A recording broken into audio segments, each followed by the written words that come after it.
Hello everybody, Chris here, and in this video I'm going to be showing you everything you need to know to edit videos inside of Camtasia. So this tutorial assumes that you already have something recorded, and in order to bring project files into Camtasia, we have something called the media bin on the top left hand corner, or media bin in library, where we can import media. So if we want to import media, we can either open up Windows Explorer, go to where we want, where we have our video clips ready to go, and we can just drag these into the media bin, or we can click the Import Media button, navigate to where we have videos on our computer, and just select the one we want. Now, you may notice, before we actually import anything in, that they have different symbols here. You can import video, indicated by this icon, also recordings, possibly when you are talking into a microphone, audio clips, that could be music, other things, and also images. All of those are supported inside of your video project, but usually you will start with a video clip, of course.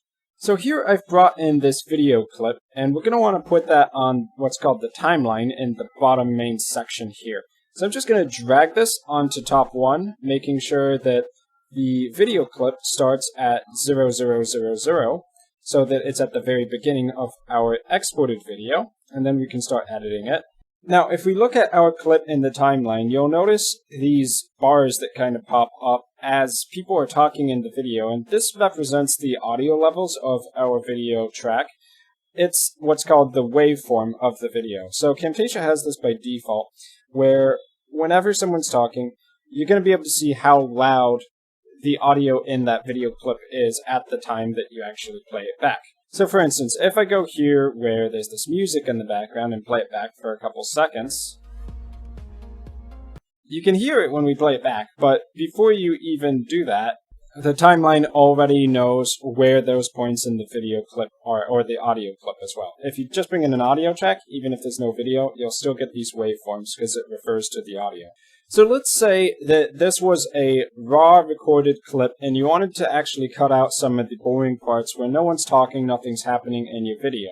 So let's say that we wanted to cut out everything in the intro where there's no audio. How we would do that is by hitting S on your keyboard. If we right-click on the main timeline indicator, you can also see you can split all the tracks simultaneously by hitting Ctrl-Shift-S. You can also right-click and click them from the drop-down menu. But we're going to split the clip that we have currently selected by selecting it with a left click.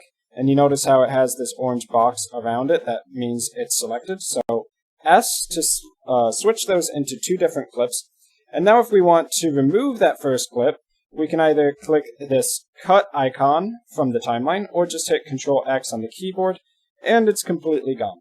But now we have a problem where the first 20 seconds or 10 seconds or so of our video are now completely empty. There's no audio, there's no video, and if we put that in the final video product, people would click off because 10 seconds of nothing is really bad. So an easy way to deal with this would just be to click this video clip over here and drag it over to the left. Now, if we want it to go to a specific point in our timeline, like let's say over here at 7 seconds, 12 frames, we can actually drag this over here and it will snap to this timeline indicator. So now this video starts at exactly 7 seconds and 12 frames into our video. But we're going to put it all the way over here on the left for now because we want the video to start with that clip. Now let's say for the sake of argument that everything between here and over here we also wanted to cut out. We can select the clip once again, hit S to split it, come over here, hit S to split it, and now we have a second clip inside of it. Actually, we've separated one clip into 3 clips because we now have the left, the middle, and the right. So if we want to remove this middle section, we can do that by hitting Ctrl-X on the keyboard, but an even better way would be to hit Ctrl-Delete to do what's called a ripple delete, which is going to take this clip, remove it, and then any clips to the right, it's going to push over to the left so that the clips we actually want are going to be smashed together. So I'm going to click Ripple Delete here, and you can see the clip to the right was moved over to the clip to the left so that they're synchronized with each other. So as I hit play now, they walk away from this kind of place. It's gone ahead and put them right next to each other. So there's not going to be any black space in between. However, you'll notice that this little title sequence got caught there. So what we can do is zoom in on the timeline. So I'm going to use the zoom tools here. To zoom in, we can trim the left side of that clip by hovering over the edge of the clip on the left-hand side and dragging it over so that that part's removed. And now we can left-click this clip once again, push it over to the left until it snaps onto the left-hand clip, and play it back one more time to see if we have the result that we want. Okay, so title sequence removed. Maybe that's what we want there.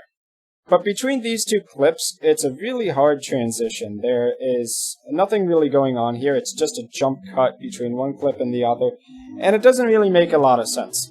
So one thing we could do with our video is to add a transition. And we can see transitions in the top left-hand corner under the media box. So transitions can be a lot of different things. If you hover over any of these transition effects, you'll get an idea of exactly how each of them work. So I say we should try this ripple transition just for fun. So in order to add a transition, you'll see when we select it and we drag it with left mouse button hold, it's going to indicate recommended spots you can put it on the video tracks. So I'm going to come down here and drag it in, drop it, and when it's in the right spot, you'll notice it has the blue framing around it. So we just drop that in, and we'll get a basic ripple effect between the first clip and the second clip. So with this particular transition, you might notice that the title sequence popped up there for a second again. That might not be what we want here. So we can actually adjust elements of our transition and our video clips by hitting Ctrl-2 on the keyboard, which will pop open this Properties panel. Depending on what we have selected, it's going to give us different options that we can choose, such as scale and opacity for a video clip, or if we have an audio on that track, we can go over here to the audio properties and change the gain or the volume of that track. But if we click on a transition, you'll notice that there are some properties about that particular transition. So in this case, the ripple is using trimmed content, which means that there may be certain frames that we have cut out of our original editing, but the ripple effect will try to use those anyway. So if we remove that title sequence, it might still pop up because the ripple is being allowed to use some of that trimmed content here. So I'm actually going to uncheck that, and we'll get the results we want, where it's just the video clip and the second video clip and nothing in between. So I'm going to play this back one more time. And you can see there it knocked away that title sequence that we're trying to remove. So do remember Ctrl-2 to access the properties of clips. It gives you access to a lot of settings which are going to be useful for you as you edit some videos in. Now let's actually talk about adding in your own titles. So inside of Camtasia, title sequences are going to be referred to as annotations, which is the section under media. Now annotations actually refers to more than just text titles. You can see that there's a series of shapes here that you can use, as well as just the basic text. Arrows, area targeted blur effects, where you can blur out one section of your video rather than the whole thing, and even these fun sketch motion effects, which actually already have a transition included. So to kind of show off a sketch motion just really quick here, you'll notice that it's got an animation associated with it. Right, so kind of cool, and you can modify that by scaling it up and down, rotating it around by using all these little circle tools, or you can move it around on the screen. If you want to add in a basic title, you probably want to use either this one, which will have a background color, or one of these two, which are just basic texts. So I'm going to add in a basic text title here, dragging that in. You can see that when you have the properties panel opened, once again Ctrl-2, that it allows you to choose the font for the text.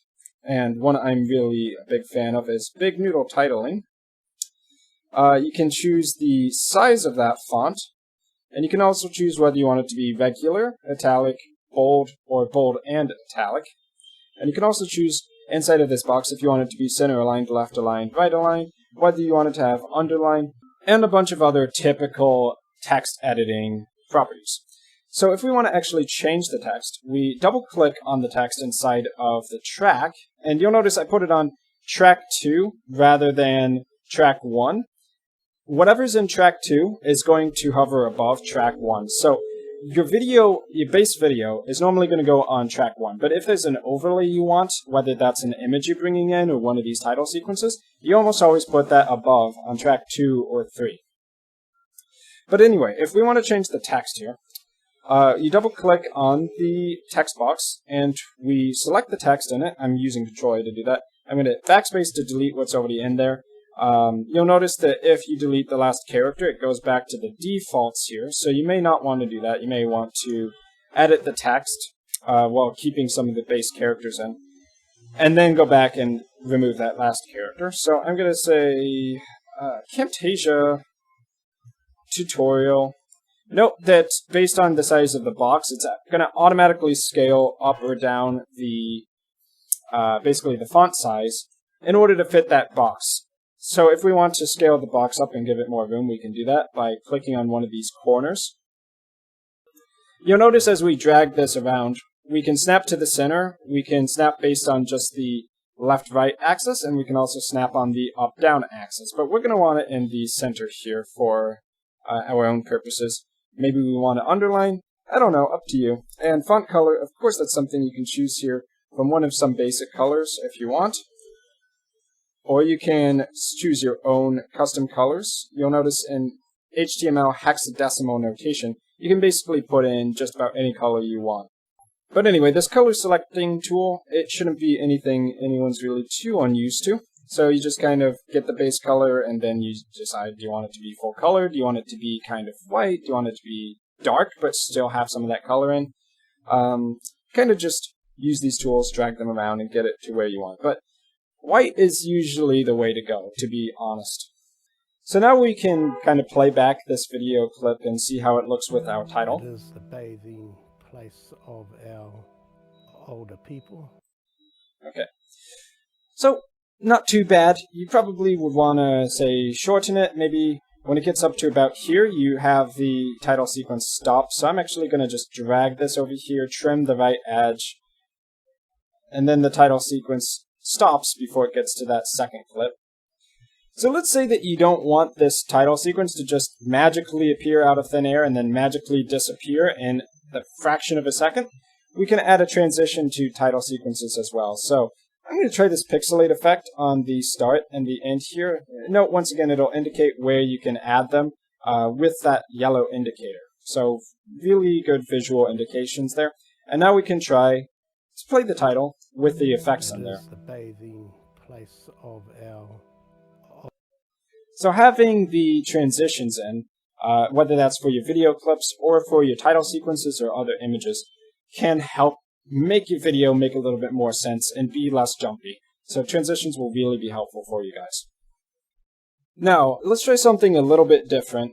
Similar to a transition, but more of an animated effect that will carry on for your clip for whatever durations you set in the properties. You can add in a behavior. So this is an animation that will apply to one of your video clips or one of your images or title sequences.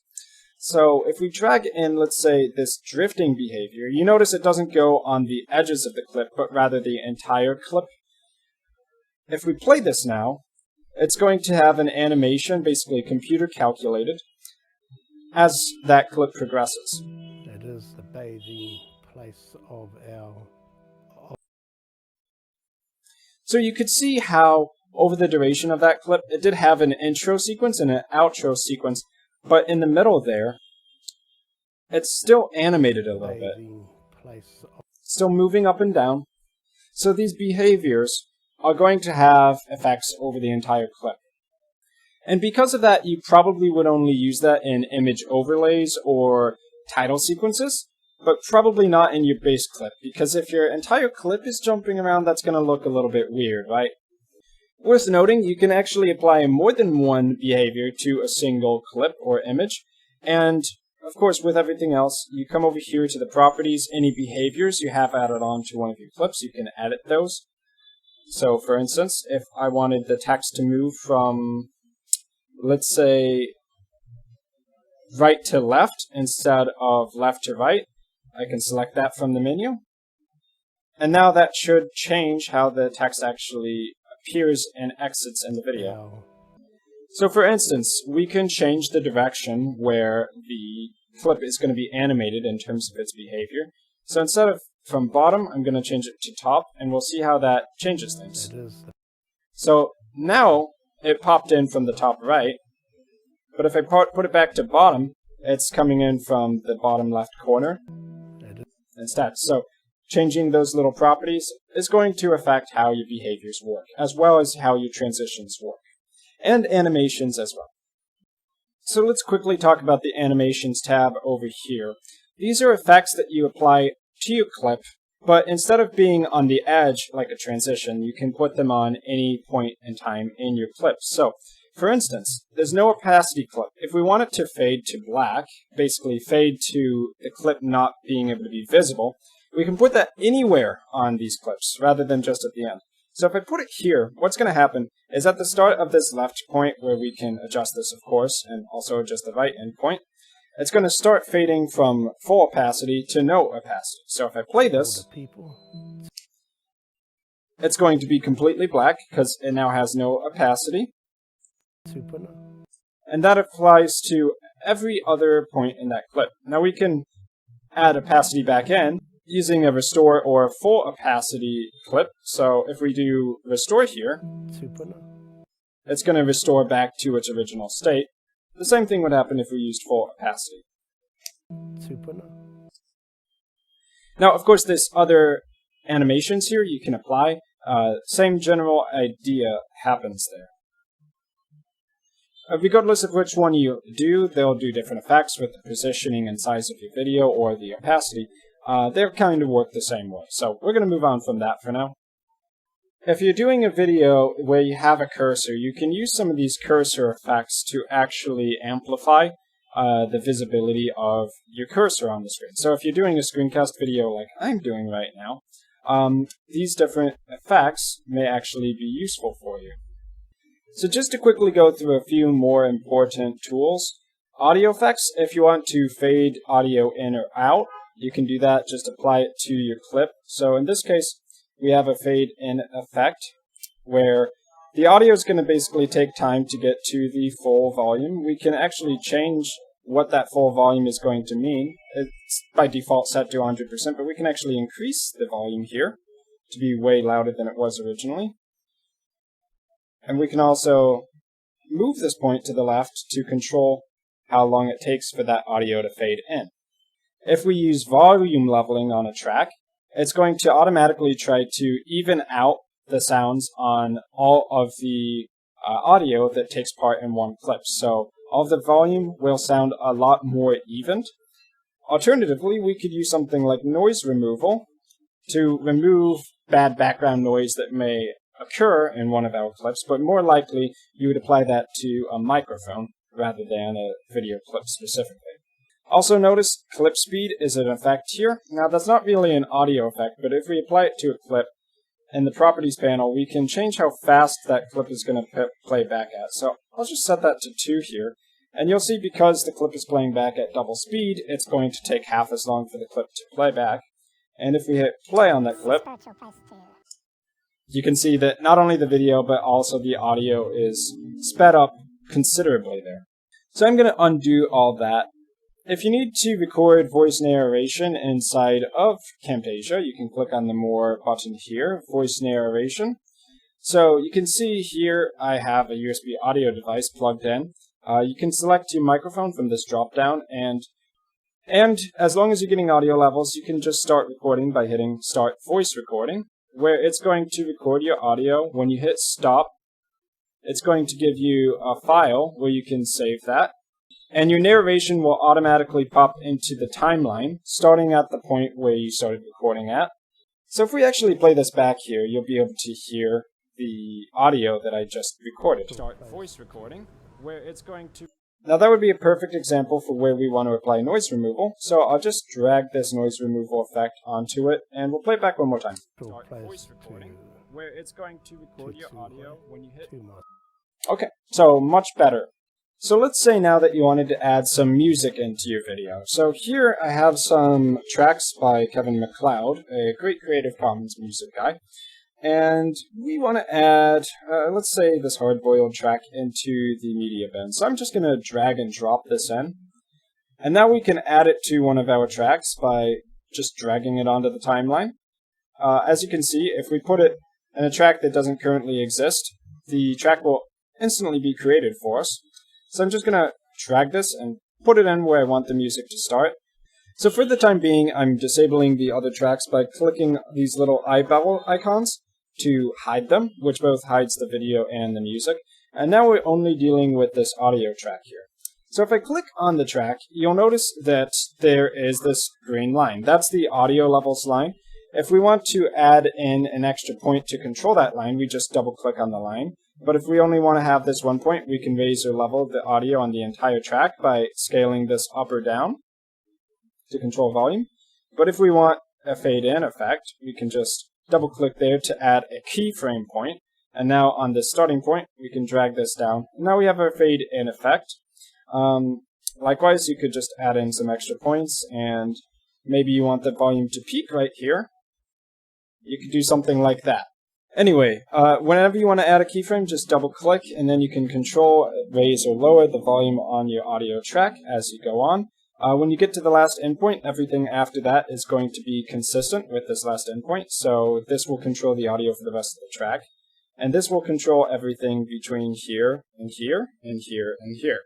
Now, let's say that after messing around with it, you change your mind and you don't actually want these keyframe points, you don't want to adjust the audio levels manually. We can hold Shift down and left click on each of these keyframe points that we don't want, and then just hit delete to remove them. And now we're back to one keyframe point, which means that one point controls the audio levels for the entire video. So I'm going to scale this up to 100% or so. So with all that, we've added in our own microphone narration, done noise reduction on it. We have added in a title sequence. We've added in music. We've added in animations, transitions, behaviors. And we have it all working together on different tracks. So what you can do is, if you think your video is good, you should play it back one more time before you're finished. So let's do that for a couple seconds here. Place of our older people. Now, obviously, the effects that I've applied here are just kind of a random mishmash to demonstrate things for the sake of a tutorial. You can go in there, spend more time to get the video looking nice, how you want it with all the images, media that you want in your actual project. But let's just say, hypothetically, we were ready to export now. So when you're ready to export your video, you go up here to the Share menu, and you're going to have local file, video, Vimeo, and several other common options. You can also export as audio only if for some reason you want to do something like, let's say, edit the audio in an external program like Audacity. But let's just say local file here for now. Obviously with YouTube or Vimeo, you'll need to log into those accounts, so your YouTube account, and then you can upload directly. But let's do local file for now, and you'll get this production wizard. So you can see the dimensions for your video export, currently 1280 by 720p resolution, which is consistent with the original video clip I brought in. So if you're working with, let's say, 1920 by 1080 resolution, you probably want to make sure that your export settings are matching with that. If you click on this drop down here, you can see a bunch of different presets, but here I'll just leave it at the default because that's fine. So you have some different video formats that you can use here, but as it recommends, I would also go with MP4 by default. It's a very common video format and it plays pretty much on all devices and all websites. So I'm going to go next here. So as an option in Camtasia, you can have it produced with a controller, which means if you actually upload it without a video player, it will have its own embedded video player. But we don't need that, so I'm going to turn that off. For the size, make sure that the video size is what you want in the final export. So this is 720p resolution.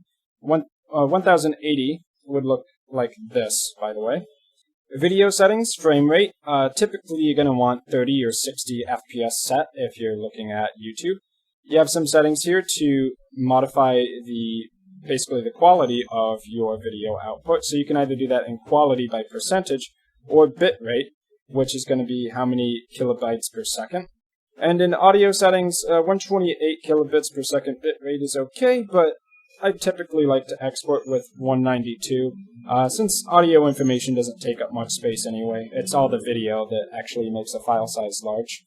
So with all those settings done, we can just go ahead, hit next. If you have a watermark, you can check here and select it from your computer. But for most people, you'll just be able to hit next here, give it a production name, which is what do you want it to actually save as. So we'll call it Complete Tutorial Camtasia. I'll uncheck Play Video after production, but I will leave Show Production Results checked. And we can go ahead and hit OK. Once you're done, you'll get this production is complete pop-up, and you can view your final video by hitting Open Production Folder and double-clicking on the MP4 file. So that's going to be it for this video. I've been Chris, thanks for watching, and I will see you guys in my future video content.